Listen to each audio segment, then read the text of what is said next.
जब मनुष्य प्राकृतिक संसाधनों का दोहन करता है तो उसका परिणाम यही होता है। और जब आपदा आती है वो अपने साथ विद्रूपता को लेकर ही आती है।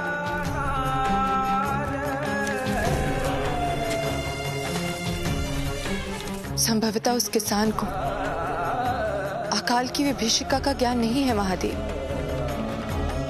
तभी तो सूखी धरती पर हल चला रहा है और अपनी ऊर्जा व्यर्थ कर रहा है। नहीं पार्वती, वो अपनी ऊर्जा को व्यर्थ नहीं कर रहा है, वो हल चलाने का अभ्यास कर रहा है और ये उसकी आशावादी प्रवृत्ति का प्रतीक है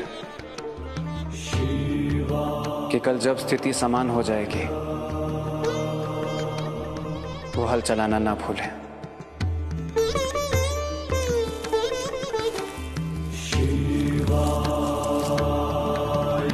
महादेव, यदि अभ्यास पूर्णता का पर्याय है तो आपने भी तो लंबे समय से ध्यान में रहने के कारण डमरू बजाने का अभ्यास नहीं किया है। कहीं ऐसा तो नहीं कि आप डमरू बजाना भूल गए हों?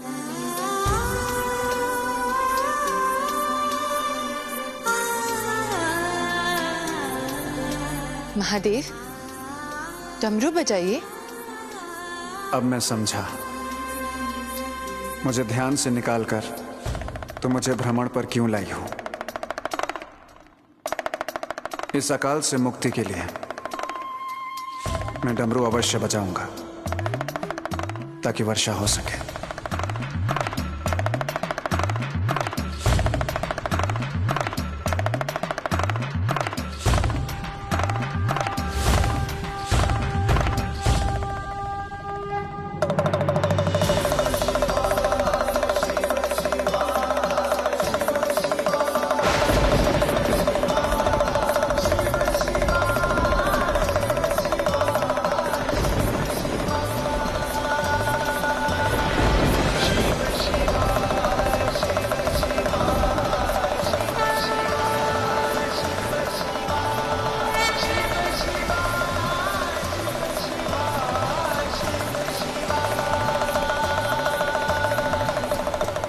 पर इस प्रकार महादेव ने संसार का कष्ट हरा था।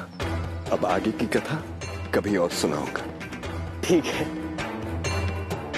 अब हमें आज्ञा दीजिए प्रभु, कल हम पुनः आएंगे।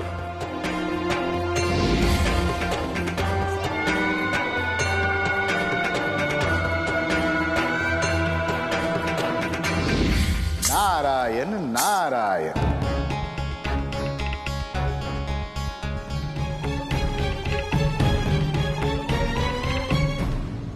प्रभु प्रणाम। आप यहां देव ऋषि नारद? हाँ नंदी जी, श्राप मुक्त हो गया तो चला आया। कौन है आप? आपने मुझे नहीं पहचाना प्रभु?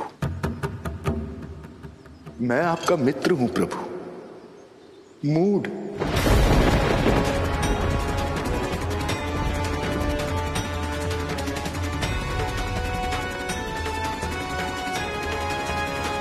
मूड?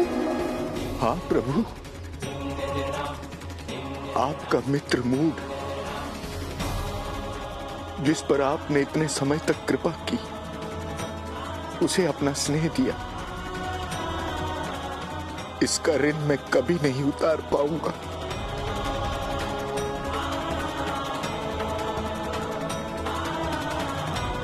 ऋण? कैसा ऋण? एक शापित बालक को अपना मित्र बनाकर, अपना सानिध्य देकर आपने मेरे शाप को वरदान में बदल दिया, उसका ऋण प्रभु। परंतु आप मोर से इस स्वरूप में कैसे आ गए? आपके बिछोह में मैंने अन्न जल त्याग दिया था और संजोग से उस दिन निर्जला एकादशी थी, सो अनजाने में मेरा व्रत हो गया और मैं श्राप मुक्त हो गया प्रभु। मेरा कोई नहीं है। मैं हूँ ना तुम्हारा मित्र। समय ले आया। मैं तो इसलिए रो रहा हूँ कि यदि मेरे माता पिता मिल गए तो मैं तुम्हें छोड़कर कैसे जाऊंगा। तुम चाहो तो सदैव मेरे साथ रह सकते हो। हाँ मित्र, तुम बहुत बहुत अच्छे हो। अर्थात अब मेरे मित्र मोर का कोई अस्तित्व नहीं रहा। अब वो मुझे कभी नहीं मिल पाएगा। प्रभु, वो आपको प्रत्यक्ष रूप में भले ही ना मिले, किंतु अपरोक्ष रूप में सदा आपके हृदय में बसेगा।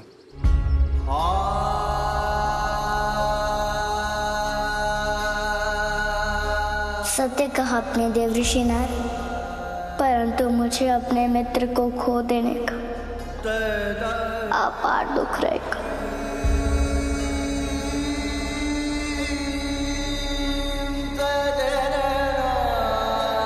क्योंकि मित्रता संसार का सबसे बड़ा संबंध होता है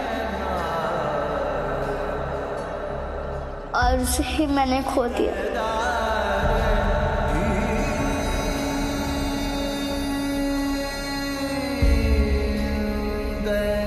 परंतु साथ ही प्रसन्नता इस बात की है कि मेरा मित्र मोर अपने असली स्वरूप को प्राप्त हुआ।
ये क्या कर रहे हैं ऋषिवर? क्यों निरर्थक प्रयास कर रहे हैं? डाल से अलग हुआ पत्ता कभी डाल में जुड़ सकता है क्या? क्यों नहीं जुड़ सकता? क्योंकि डाल से जुड़े रहने का उसका समय पूर्ण हो चुका है पिताश्री।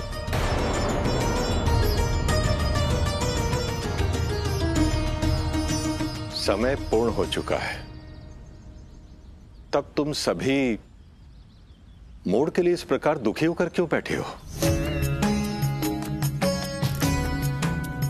उसके श्राप मुक्ति का समय पूर्ण हो चुका था, इसीलिए वो चला गया। कदाचित यही महादेव की इच्छा रही हो। मैं तो ये कहता हूं कि हमें मोड़ के लिए प्रसन्न होना चाहिए कि उसकी श्राप मुक्ति के कारण संसार को देवर्षि नारद जैसी महान विभूति पुनः प्राप्त हो गई। अब हम सभी को अपने दुखों का त्याग करके सुमति की विवाह के लिए जुटना है। समय बहुत कम रह गया है। सुमति, जाकर भ्राताओं को भोजन करा दो और तुम भी कुछ खा लेना पुत्री। जी गुरुवर।